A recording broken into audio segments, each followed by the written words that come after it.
يا سيدي يا رسول الله الصلاة والسلام عليك يا سيدي يا حبيب الله الصلاة والسلام عليك يا سيدي يا شفيع المذنبين وعلى آلك وأصحابك يا سيدي يا رحمة للعالمين.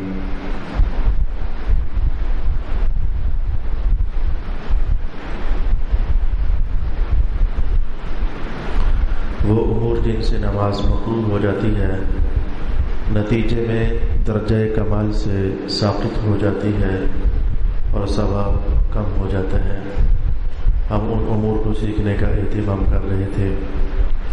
آج کی نشست کے لیے پہلا مسئلہ جو زیادہ واقع ہونے والا نہیں ہے، بعض نوجوان لڑکے صرف ان کے ہاں اس مسئلے کی نوعیت دیکھی جا سکتی ہے. جیسے کل میں نے ایک دو فیشنوں کا ذکر کیا کہ نماز کی حالت میں ان کا ہونا نماز کو مکروہ کر دیتا ہے. ایسے ہی کچھ لڑکے ایسے ہیں ہو کر وہ لڑکے لیکن وہ بال رکھتے ہیں لڑکیوں والے. یہ چیز اپنے مقام پر بھی بری ہے. لڑکا ہو کر کے تو لڑکیوں جیسے لمبے لمبے بال رکھے اور پھر رکھے، تو یہ چیز ویسے بھی شریعت پاک میں ٹھیک نہیں ہے. ہر انسان کو اللہ تعالیٰ نے جو شکل و صورت عطا فرمائی، جس حیت پر بنایا، اس کا حق بنتا ہے کہ اسی حیت پر باقی رہے. لڑکیاں اگر بال کٹوا کر چھوٹے کرا لیں مردوں کی طرح تو یہ ان کے لیے بری بات ہے. لیکن نماز کی حالت میں پھر جن لڑکوں کے بال لمبے ہوتے ہیں بعض لڑکے، زیادہ نہیں، تو انہوں نے بالوں کا جوڑا بنایا ہوتا ہے یا پھر بال پیچھے سمیٹ کر تو اوپر سے رنگ چڑھایا ہوتا ہے. وہ ایک عجیب سی پوشل بنی ہوتی ہے، دم ٹائپ. تو ایسے لڑکوں کو نماز کی حالت میں احتیاط کرنی چاہیے. میں نرم درجے میں ہنسا اس لیے ہوں کہ ایسے لڑکے نماز پڑھتے ہی کب ہیں؟ جو اس درجے کے لڑکے ہوتے ہیں جنہیں ہر لحظہ یہی بھوت سوار رہتا ہے کہ میں بھی ذرا تھوڑی دیر کے لیے فلمی ایکٹر ہی لگ جاؤں، تو ان غریبوں کو نماز پڑھنا نصیب ہی نہیں ہے. چلے اگر کوئی شخص ایسا ہے بھی تو یہ خاص ان لڑکوں کے حوالے سے مسئلہ جو لمبے بال ہوں تو انہیں رنگ ڈال کر کے تو پیچھے دم سی بنا لے یا پھر وہ جوڑا سا بنا لے. نماز کی حالت میں خاص کر کے ایسا کرنا مکروہ ہوتا ہے. ایک ایسا مسئلہ جو نماز میں کراہت پیدا کرتا ہے اور کثیر الوقوع ہے، کم واقع ہونے والا نہیں ہے، کثیر الوقوع ہے. کچھ لوگوں کی یہ عادت نماز کے اندر بھی اور نماز کے باہر بھی، اصل میں جو نماز کے باہر کی عادات ہوتی ہیں زیادہ واقع ہونے والی، بعض اوقات وہ نماز کا حصہ بن جاتی ہے اور بندہ محسوس نہیں کر سکتا کہ یہ تو میں وہ خرابی کر رہا ہوں جو کہ عام طور پر نماز کے باہر کیا کرتا تھا.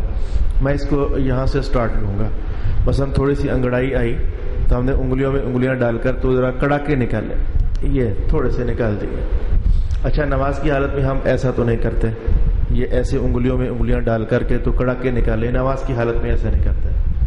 اس سے کچھ اگلی سٹیج، دو ہاتھوں کو ملا کر کے تو ہم ایسے لگے رہتے ہیں. چلے میں کہوں گا کہ نماز کی حالت میں ہم ایسا بھی نہیں کرتے، ایسا کرنے کی نوبت ہی پیش نہیں آتی. اور اگر کوئی ایسا کرے گا تو کل پرسوں کی نشست میں آپ نے سنا تھا کہ ایسی حرکت کہ جس کو دیکھ کر تو دیکھنے والا سمجھے کہ یہ بندہ نماز میں نہیں ہے، عمل کثیر ہے، تو اسے تو نماز ہی فاسد ہو جاتی ہے. البتہ کہ تیسری صورت ہے جو نماز کے اندر واقعہ ہوتی بھی ہے اور میں نے اس کا مشاہدہ بھی کیا. تو وہ یہ ہے کہ ایک ہی ہاتھ سے اسی ہاتھ کی انگلیوں کے کڑکے نکالتے رہنا، جس کی کیفیت یہ ہے مثلا ہم نے قیام کیا تو یہ ہاتھ میرا بندھا ہوا ہے لیکن وہ اپنے انگوٹھے کا استعمال کریں گے. میں تصویر آپ کے سامنے لاتا ہوں. وہ ادھر تھوڑا کچھ دبائیں گے اور اس سے ان کو ذہنی طور پر راحت ہوتی ہے. اچھا، اسی انگوٹھے کے ساتھ تھوڑا سا آگے دباتے جائیں گے. یا پھر اگر اتحیات بیٹھے ہوئے ہیں تو اسی فارم میں وہ انگوٹھے کے ساتھ تھوڑا کچھ دبائیں گے اور یہ لاشعوری طور پر ان سے یہ حرکت سرزد ہو رہی ہوتی ہے. یہ جو تیسری صورت ہے جس کا میں نے حوالہ دیا، یہ کافی ساری واقعہ ہونے والی صورت ہے. یا پھر اگر وہ کھڑے ہیں، رکوع سے اٹھ کر کھڑے ہیں، ہاتھ جب کھولے ہوتے ہیں. اب میں ان کی کنڈیشن بتاؤں. اب انگلیوں کے کڑاکے نکالتے ہیں لیکن کچھ اس انداز میں، ہاتھ پہلوؤں کے ساتھ جوڑ کر کے تو ادھر ہی انگلی دبا دی، ادھر ہی تھوڑی سی اور دبا دی، ادھر ہی تھوڑی سی اور دبا دی. یہ کچھ لوگ ہوتے ہیں ان کی بڑی مجبوری ہوتی ہے، جیسے کہ یہ شاعر لوگ ہو گئے، ادیب لوگ ہو گئے، جیسے انہوں نے چونکہ وہ شعروں کے اندر اپنے کلام کے اندر وہ بڑے حقائق جو نفس الامری حقائق ہوتے ہیں وہ بیان کرنے ہوتے ہیں، تو ایسے جو خطیب آدمی ہوتا ہے اس غریب کی بھی مجبوری ہوتی ہے، کیونکہ اس نے مسائل بیان کرنے ہوتے ہیں، لوگوں کی کمیاں کوتاہیاں جو نماز کو خراب کرتی ہیں تو دیکھنی ہوتی ہے۔ اس لیے ہمارا یہ بڑے قریب ترین کا مشاہدہ جو میں نے نمبر 3 پر آپ کے سامنے پیش کر دیا کہ ایک ہی انگوٹھے کے ساتھ انگلیوں کو دباتے رہنا، یا پھر انگلیاں اگر کھڑا ہے بندہ رکوع سے اٹھنے کے بعد تو اپنے ہی پہلوؤں کے ساتھ انگلیوں کو دبا کر کے تو نرم درجے کے کڑاکے اپنے نکالتے رہنا، یہ چیز ٹھیک نہیں ہوتی، اس سے نماز میں کراہت پیدا ہو جاتی ہے۔ نماز میں کراہت پیدا ہونے کی ایک بڑی وجہ تو وہی ہے جو پرسوں میں نے آپ کو ایک حدیث پاک بیان کر دی۔ مثلا آج میں نے آپ کو 2 مسئلے بیان کیے۔ بنیادی طور پر آج کا پہلا مسئلہ متکبرین کے ساتھ تعلق رکھتا ہے کہ یہ عادات جو ہیں متکبرین کی ہیں یا متشبہین کی ہیں۔ میں وہ خاص ورڈ استعمال نہیں کرتا جو ہمارے مذہب کی کتابوں میں ہوتے ہیں، متشبہین یا متکبرین۔ متشبہین یعنی جن کی مشابہت ہو جاتی ہے کچھ اور لوگوں کے ساتھ اور وہ ٹھیک نہیں ہوتے، انہیں کہتے ہیں متشبہین۔ اور متکبرین جو اپنی حیت، اپنی شکل و صورت ان لوگوں جیسی بنا لیتے ہیں جیسے کہ تکبر کرنے والے کرتے ہیں، جیسے کہ میں نے کل کہا اپنے رومال کو آگے اور پیچھے یوں ڈال لینا، یا پھر جیسے بدماش لوگ وہ چلتے ہیں تو جناب بازو کھول کھول کر اب بایا ہونا میں میرے ساتھ بات کر، اب وہ جو انہوں نے درمیان میں ڈالا ہوتا ہے یہ متکبرین کی حیت ہو گئی۔ اچھا جو میں نے کہا متشبہین، جو بندہ میں نے کہا جوڑا بنا کر نماز پڑھتا ہے، بھلے قلیل الوقوع صحیح لیکن یہ عورتوں کے ساتھ اپنی مشابہت اختیار کرنے والا ہے، یہ تشبہ کی بنیاد پر رسول پاک علیہ السلام کا اسپیشل فرمان ہے، بہت سارے مسائل ثابت ہوتے ہیں۔ ان قریب میں اگلا ایک واقعہ ہونے والا مسئلہ اسی تشبہ کی بنیاد پر آپ محسوس کرو گے کہ مکروہ ہے، یعنی اب اس کو میں نکھار کر کے بات کروں، نماز پڑھو نا تو کسی متکبر کی شکل تمہارے وجود میں نہ ہو، نماز پڑھو تو کسی اور غلط انسان کی تصویر تمہارے وجود میں نہ ہو، بلکہ عاجز بندے مسکین بن کرنا جس رب کے سامنے ہو تمہاری حیت اسی کے سامنے عجز و مسکنت کا ایک پیکر بن جانی چاہیے تاکہ تمہاری نماز درجہ کمال تک جا پہنچے۔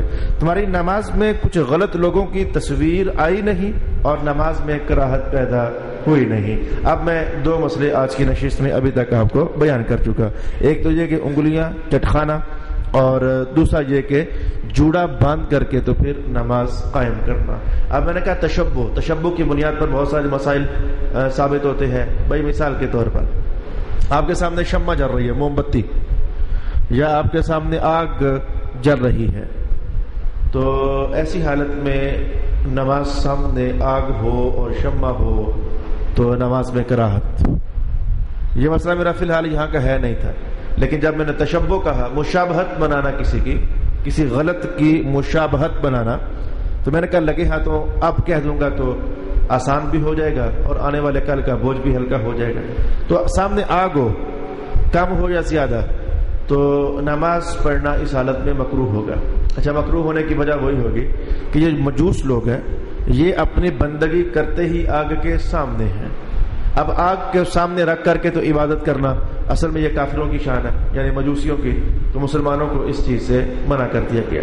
اگرچہ بعض فقہاء نے اتنا ارشاد فرمایا ہے کہ وہ آگ جو انتہائی کم درجے کی ہوتی ہے، جس درجے کی آگ کی عبادت اور پرستش نہیں کی جاتی چلے گزارا چل سکتے ہیں، مراد اس سے ہے وہ شمع کا شعلہ، وہ چھوٹا سا شعلہ، اتنے کو آگ کی عبادت مجوسی لوگ بھی نہیں کرتے، چلے یہ اختلاف رائے ہوا سو ہوا۔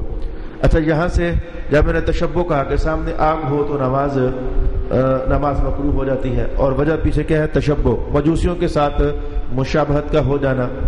بعض لوگوں کے دل میں ہیٹر کا خیال آتا ہے کہ سردیوں کے موسم میں خاص کر کے مساجد میں یا پھر گھروں میں ہیٹر جل رہے ہوتے ہیں تو کیا نماز مکروہ ہوتی ہے؟ ہیٹر کا معاملہ ذرا کچھ الگ ہے۔ آگ ہمارے ماحول میں ایک الگ تصویر اور شکل اور صورت رکھتی ہے، اور ہیٹر کا دہکنا یہ ایک الگ تصویر اور شکل اور صورت رکھتا ہے۔ مجوسیوں کے ہاں آگ کے شعلوں کا نکلنا اور پھر عبادت کرنا یہ چیز تھی، ان کے سامنے دہکتے ہوئے کوئلوں کا ہونا یا دہکتا ہوا شعلہ ہونا جبکہ آگ کا شعلہ برآمد نہ ہو رہا ہو، یہ ان کی کیفیت نہیں تھی. اس لیے جہاں تشبیہ ہو جائے گی وہاں نماز مکروہ ہو جائے گی، اور جہاں تشبیہ نہیں ہوگی وہاں نماز بھی مکروہ نہیں ہوگی. اب جب میں نے تشبیہ کا کہا، یہ بعض اوقات میں ایک لفظ بول دیتا ہوں، میرے آئندہ آنے والے 3 4 5 مسائل اس کے ساتھ گہرا تعلق رکھ رہے ہوتے ہیں. جب میں نے تشبیہ کا حوالہ دیا کہ غلط لوگوں کی تشبیہ نماز کو مکروہ کر دیتی ہے اور ثواب اس کا کم کر دیتی ہے، یہیں سے آپ یہ مسئلہ سمجھیں. ہم نماز پڑھ رہے ہیں تو بعض اوقات جو لوگ پہلے سے نماز پڑھ چکے ہوتے ہیں تو وہ کیا کرتے ہیں، وہ اپنی کنڈیشن قبلے سے پھیر لیتے ہیں. تو کبھی ادھر منہ کر کے، کبھی ادھر منہ کر لیا، یا پھر کبھی ادھر منہ کر لیا، تو وہ منہ کر کے دائیں بائیں یا پیچھے، یا کچھ لوگ قبلے ہی کی طرف منہ کر کے بیٹھے ہوتے ہیں. اب ان چاروں حالتوں میں وہ حالت کہ میں نے نماز پڑھنے کے بعد منہ کر لیا ادھر اور میرے سامنے ایک بندہ نماز پڑھ رہا ہے، وہ میرے سامنے ہو گیا اور میں اس کے سامنے ہو گیا. اب 2 حالتیں ہیں، اور ایک حالت میں غلطی میری ہے اور ایک حالت میں غلطی نماز پڑھنے والے کی ہے. میں دونوں حالتیں آپ کے لیے بیان کر دیتا ہوں. ایک بندہ نماز پڑھ رہا ہے، دوسرے بندے کا چہرہ اس کی طرف ہو گیا، تو یہ نماز مکروہ ہے. پہلے اس کو ہم بنیادی مسئلے کے طور پر دیکھتے ہیں. ایسی نماز مکروہ ہے، اور مکروہ ہونے کی وجہ تشبیہ ہے. تشبیہ کیا ہے؟ کافر لوگ عبادت کرتے، بت پرست لوگ، تو ان کے سامنے بت کا مواجہہ ہوتا. مواجہہ یعنی بت کے سامنے جو عبادت کرنے کا کانسیپٹ تھا وہ یوں نہیں تھا کہ بت یہاں پڑا ہوا ہے تو بندہ پیچھے سے آ کر کے تو اس کے، اب ہم یہ بھی نہیں کہہ سکتے کہ بت کے سامنے بیٹھے، پیچھے سے آ کر بت کے سامنے بیٹھ جائے. وہ پیچھے سے آ کر سامنے نہیں بیٹھا جاتا، پیچھے سے آ کر پیچھے بیٹھا جاتا ہے. یا دائیں سے آ کر بت کے ایک پہلو میں بیٹھ جائے، یا بائیں سے آ کر بت کے پہلو میں بیٹھ جائے. یہ بتوں کی عبادت کرنے والے یہ تینوں معاملات نہیں کیا کرتے تھے، بلکہ ان کی عبادت کرنے کا انداز یہ ہوتا یعتکفون بین الاصنام، وہ بتوں کے سامنے آ کر کے تو عبادت کرتے. بتوں کے سامنے یعنی ادھر بت کا چہرہ اور ادھر عبادت کرنے والے کا چہرہ. اب یہ مواجہت کا ہو جانا، چہرے کا آمنے سامنے ہو جانا، یہ اصل تصویر تھی ایک کافر کی اور اس کے جھوٹے خدا اور بت کی. اب اگر کوئی مسلمان نماز پڑھتا ہے اسی حالت میں کہ وہ نماز پڑھ رہا ہے اور اس کے سامنے کسی دوسرے بندے کا چہرہ اور آمنے سامنے ہو گئے، اب یہ تصویر اور تشبیہ بالکل کچھ اس طرف جا کر ملنے لگ گئی جو کہ ایک بت اور بت کے عبادت کرنے والے کی ہوتی ہے. لہذا تشبیہ کی بنیاد پر آج میں نے آپ کو ایک چوتھا مسئلہ بھی بیان کر دیا کہ نماز میں کراہت پیدا ہو جائے گی. سامنے کسی بندے کا چہرہ نہیں ہونا چاہیے. البتہ اگر اس کی پشت ہے پھر اور چیز ہے، پھر تو خالص رخصت ہے. پھر تو ہزاروں بار رسول پاک علیہ السلام کے سامنے بھی ایسا ہوا. اگر پشت ہے بندے کی، میں کہوں گا یہ ساری جماعت جو ہوتی ہے نماز کی تو یہاں یہی کنڈیشن تو ہوتی ہے. یعنی آگے بندہ ہوتا ہے تو اس کے پیچھے اس کی پشت جو ہے وہ پچھلے نمازی کے چہرے کی طرف، اس کی پشت پچھلے نمازی کے چہرے کی طرف. یہ تو رسول اللہ علیہ السلام کے سامنے تصویریں پیش ہوئی، لیکن آپ نے اس پر کوئی آبجیکشن نہ کیا. اور ویسے بھی میں نے تھوڑی دیر پہلے آپ سے کہا اس میں تشبیہ بھی تو نہیں ہے. بتوں کی عبادت کرنے والے کوئی پیچھے آ کر تھوڑا بیٹھتے تھے، وہ تو ان کے سامنے بیٹھتے تھے، تو اس لیے اس میں تشبیہ بھی نہیں ہے.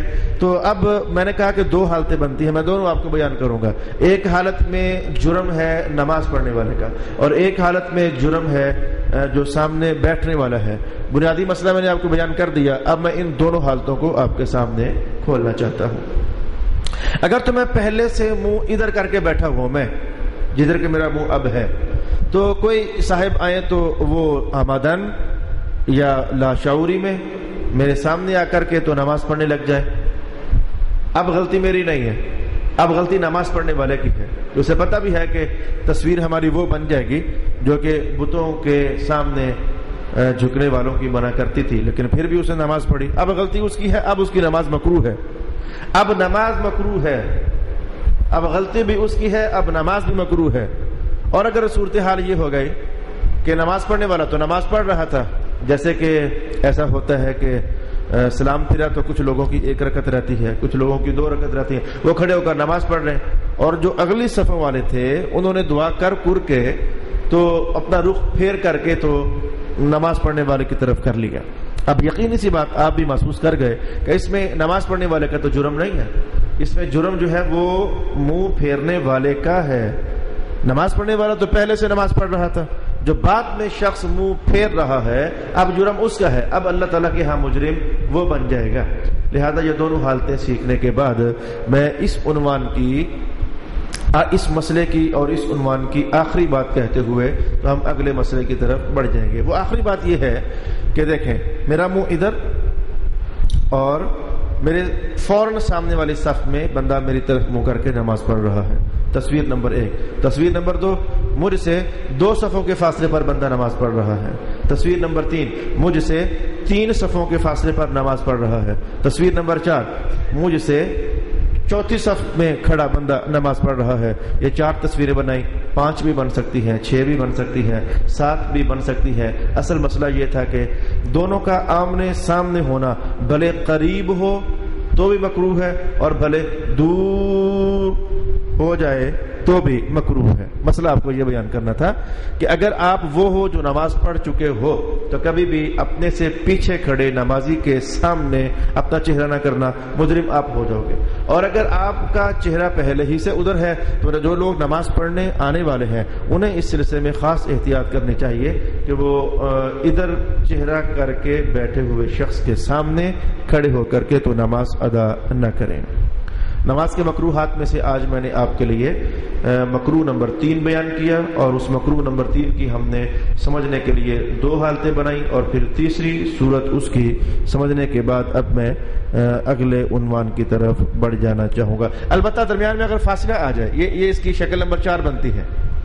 درمیان میں اگر حائل آ جائے، حائل سے مراد سترہ آ جائے، سترہ جو میں نے اس دن آپ کو بیان کیا تھا کہ حضور کا ایک عنزہ ہوتا، نیزہ، اگر سترہ آ جائے تو سترے کا ہونا درمیان میں یہ اس درجے میں ہے کہ جیسے ہم آپس میں آمنے سامنے نہیں ہیں، حتیٰ کہ بندہ آگے سے گزر بھی سکتا ہے، وہ سترہ جیسے کہ درمیان میں آ جائے۔ لہذا اس مسجد میں اس کو اپلائی کرنے لگا ہوں۔ یہ لکڑی کی جو دیوار ہے پلائی سے بنی ہوئی، اگر کوئی صاحب ادھر کھڑے ہو کر نماز پڑھے تو میں آمدن جان بوجھ کر بھلے میں منہ ادھر کر لوں تو مذہب کے کاغذوں میں میں مجرم نہیں ہوں۔ وہ درمیان میں جو حائل آ گیا، رکاوٹ آ گیا، تو اس کی وجہ سے ہم دونوں آمنے سامنے نہیں ہیں، حکم بدل گیا۔ یا میں ادھر منہ کر کے بیٹھا ہوا ہوں تو ادھر کوئی صاحب آ کر نماز پڑھنے لگ جائے تو اللہ تعالیٰ کے حکم میں ہم دونوں آمنے سامنے نہیں ہیں، فرق آ گیا، وہ حائل درمیان میں واقع ہو گیا۔ یہ ایک 4تھی حالت بن جاتی ہے اسی مسئلے کی کہ درمیان میں حائل اور رکاوٹ اور سترہ آ جانے کی وجہ سے۔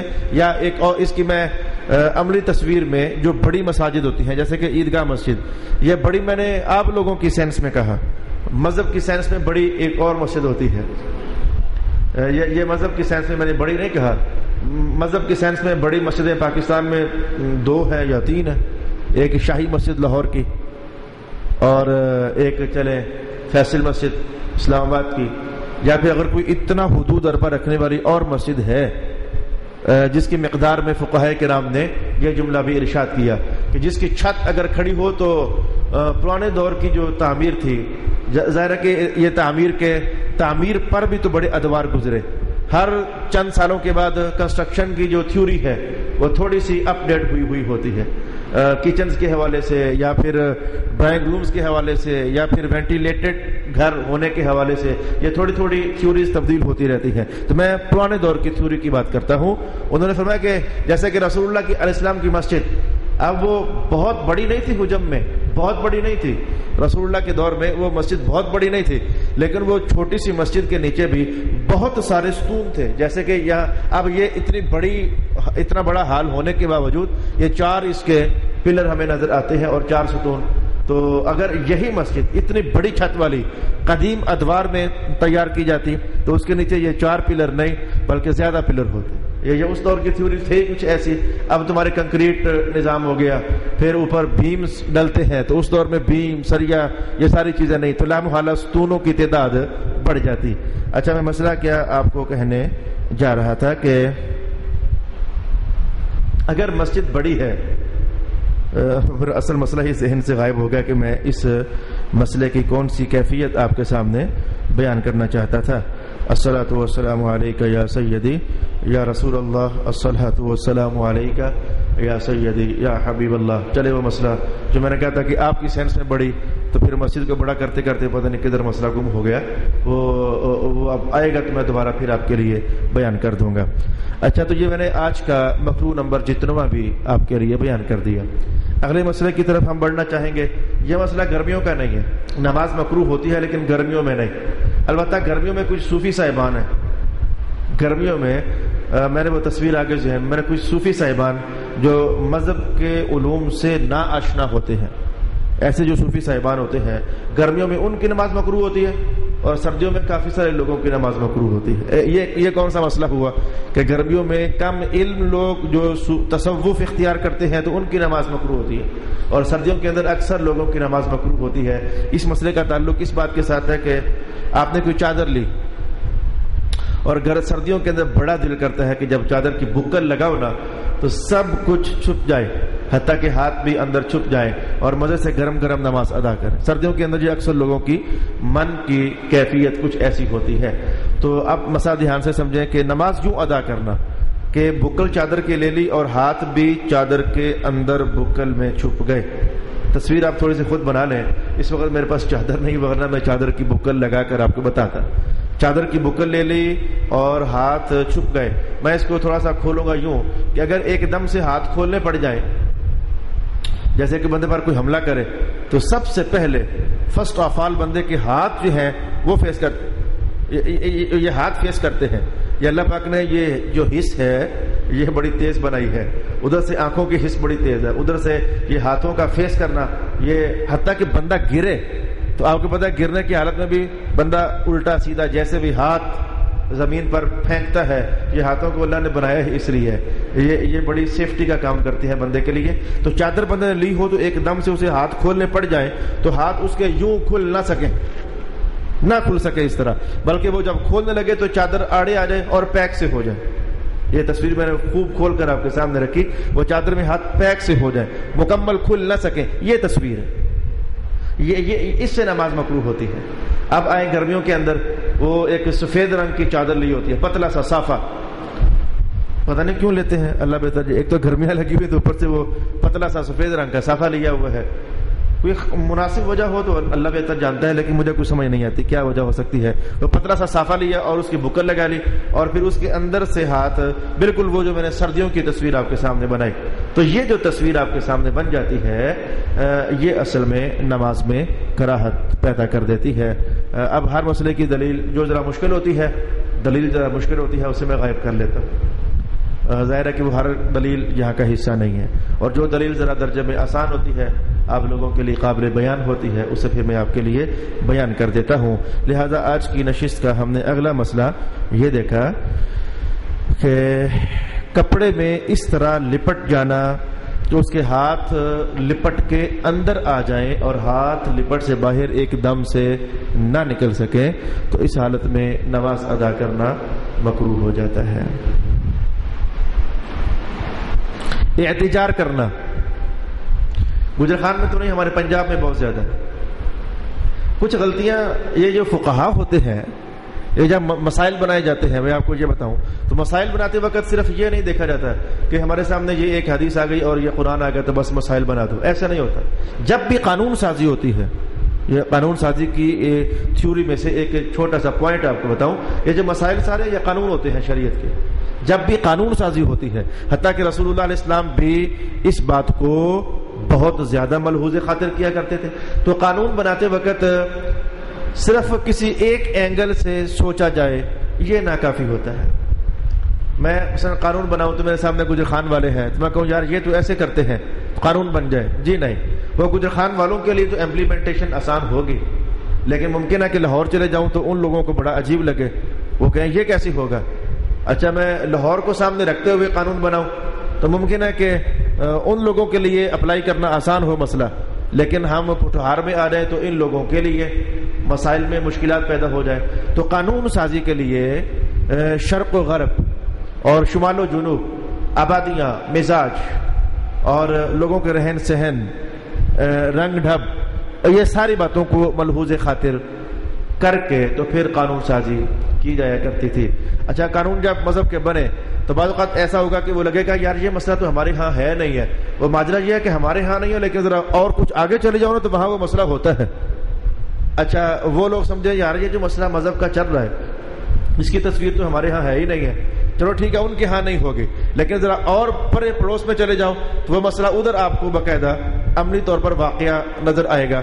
ہم جن دنوں فقہ پڑھ رہے تھے دوران تعلیم, تو راولپنڈی چلے جاؤ تو جو ایک سسٹم ایسا ہے جو راولپنڈی 5% شاید ہے, اور گجر خان میں تو وہ اس وقت 90% تھا. ہم مسائل پڑھتے کنویں کے مسائل. ہاں جی, کنویں کے اندر اگر چوہا گر جائے تو کیا حکم ہے, چھپکلی گر جائے تو کیا حکم ہے, سانپ گر جائے تو کیا حکم ہے, بلی گر جائے تو کیا حکم ہے, بکرا گر جائے تو کیا حکم ہے. تو مسائل پڑھتے تو ہم تھوڑا تھوڑا ہنستے, استاد صاحب کنویں تو یہاں ہے نہیں ہے. پنڈی بیٹھے ہوئے تھے نا, پنڈی, تو کنویں تو یہاں ہے نہیں, تو ان مسائل کا مطلب کیا. لیکن جب میں پڑھنے کے فوراً بعد گجر خان شفٹ ہوا تو میرا ہانسا بند ہو گیا. میں کہا یار جتنے پنڈی کنویں نہیں تھے تو وہ سارے ہی لگتا ہے کہ گجر خان آ گئے ہیں. آج سے 12 سال پہلے, اب تو بورنگ بہت زیادہ ہو گئی, لیکن 12 سال پہلے جب میں گجر خان آیا تھا تو اس وقت کنووں کا نظام بہت سارا تھا, اور اب بھی ہے, اور اب بھی کم ہو گیا, لیکن لوگ کنویں کھدوانے کی عادت آج بھی رکھتے ہیں. یہ میں نے مثال اس پر کہی کہ بعض اوقات ایک مسئلہ ایک علاقے میں نہیں ہوتا, لیکن ساتھ ہی اگلے علاقے میں چلے جاؤ تو اس مسئلے کا بڑا رش ہوتا ہے, ساتھ ہی اگلے علاقے میں چلے جاؤ اس مسئلے کا بڑا رش ہوتا ہے. لہذا ایک مسئلہ گجر خان میں تو نہیں ہے, لیکن ہمارے لاہور میں چلے جاؤ تو اس مسئلے کا رش ہے. گجر خان کے حالات اور ہیں. اکثر لوگ جناب علی یہاں انگلینڈ چلے گئے تو امریکہ چلے گئے تو جرمنی چلے گئے تو اٹلی چلے گئے, ان کی غربتیں عمارتوں کے اندر تبدیل ہو گئیں. جو آؤٹ سائڈرز ہیں وہی اب گجر خان میں ہیں تو وہ تھوڑے تنگ حالات میں ہے, ورنہ جو یہاں کے جنرل رہائشی ہیں ان میں سے اکثر لوگ آسودہ ہو گئے. ہمارے چھوٹے سے شہر کے اندر 20 بینکوں کا ہونا یہ خود اس بات کی دلیل ہے کہ گجر خان والوں کے پاس پیسہ تو بہت زیادہ ہے.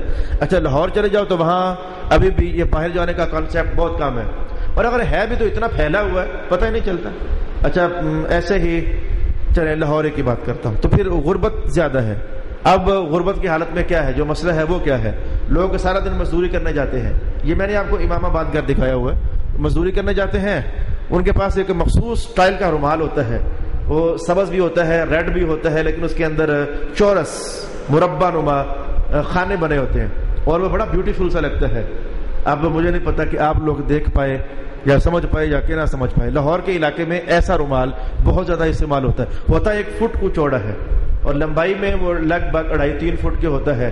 تو وہ ایک سٹائل ہوتا ہے مخصوص, وہ مزدور طبقہ موڈے پر رکھ کر جناب کام کرنے کے لیے جاتا ہے, اور پھر جب سارا دن کام کرتے ہیں تو اسی کے ساتھ وہ اپنا پسینہ صاف کرتا ہے, اور پھر اسی کو کبھی انو, یہ لفظ میں نے لاہوری بولا, انو بنا کر نا, انو تو اسے پھر اپنے سر پر رکھتے ہیں. انو یہ ہوتا ہے کہ وہ کپڑا فولڈ کر کے تو کوئی تنگاری یا کوئی بوجھ اٹھانا ہے تو سر پر رکھتے ہیں, تاکہ وہ بوجھ اور برڈن وہ سر کی ہڈی کو اور مغز کو نقصان نہ دے. وہ ایک نیچے طے رکھتے ہیں کپڑے, اسے ہم انو کہتے ہیں.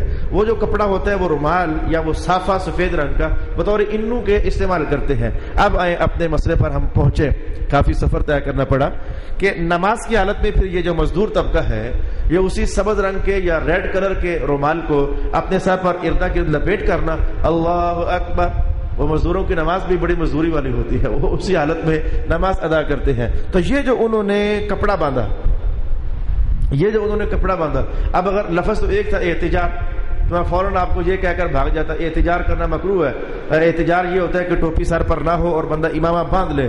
آپ سوچتے رہے احتجاج یہ مسئلہ کدھر ہے, کون ایسا کرتا ہے کہ بندہ امامہ باندھ لے اور نیچے ٹوپی نہ ہو. میں نے اس لیے بالکل چھیل کر کے تو وہ مسئلہ آپ کے سامنے کیا کہ یہ کہاں یہ مسئلہ دیکھا جا سکتا ہے. تو ان لوگوں نے اپنا رومال باندھ لیا اور پھر درمیان سے گول کر لیا, اور سر ان کا ننگا ہے. یہ کیسی ٹوپی رکھی ان مزدوروں نے, اسے مذہب کی زبان میں کہتے ہیں احتجاج کرنا. تو یہ احتجاج کرنا جو ہے یہ درجے میں مکروہ ہوتا ہے, اس لیے کہ رسول اللہ علیہ السلام صاف فرمایا کرتے تھے کہ تمہارے درمیان اور یہودیوں کے درمیان فرق کیا ہے. حدیث کے الفاظ, تمہارے درمیان اور یہودیوں کے درمیان فرق کیا ہے. حضور فرمائے کیا فرق ہے. وہ پگڑی باندھتے ہیں پر نیچے ٹوپی نہیں ہوتی, وہ پگڑی باندھتے ہیں لیکن نیچے ٹوپی نہیں ہوتی, اور تم پگڑی باندھو تو نیچے ٹوپی ہونی چاہیے. یہ تمہارے درمیان اور یہودیوں کے درمیان فرق ہے. ویسے حدیث تو میں نے پوری کر دی, سمجھ آیا کہ اسلام میں ٹوپی کا کانسیپٹ بھی ہے؟ یہ چیز آپ کو سمجھ آئی؟ اور لگے ہاتھوں پھر یہ بھی کہ امامے کا کانسیپٹ بھی ہے. یہ امامے پر میں نے اس لیے زور دیا کہ حرمین کی حالات آپ کے سامنے ہیں، انہیں غریبوں کو امامہ باندھنا میسر نہیں ہے. اور ٹوپی کا میں نے اس لیے کہا کہ گجر خان کے پورے پاکستان میں یہ غیر مقلدین جو لوگ ہیں انہیں بڑی نفرت ہے ٹوپی سے. آمدن سر ننگا کر کے نماز پڑھیں گے، آمدن وہ سر ننگا کر کے نماز پڑھیں گے، بس میں اتنا ہی کہوں گا. اور وہ سر ننگا کر کے نماز پڑھیں گے.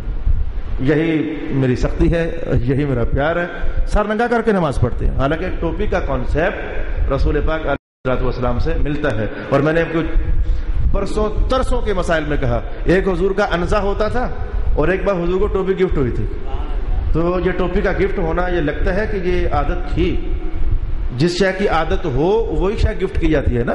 ٹوپی کا لین دین بھی تھا، ٹوپی کا پہننا بھی تھا، پھر چھوٹے اور بڑے سائز کی ٹوپی کا استعمال بھی ایک معنی رکھتا تھا.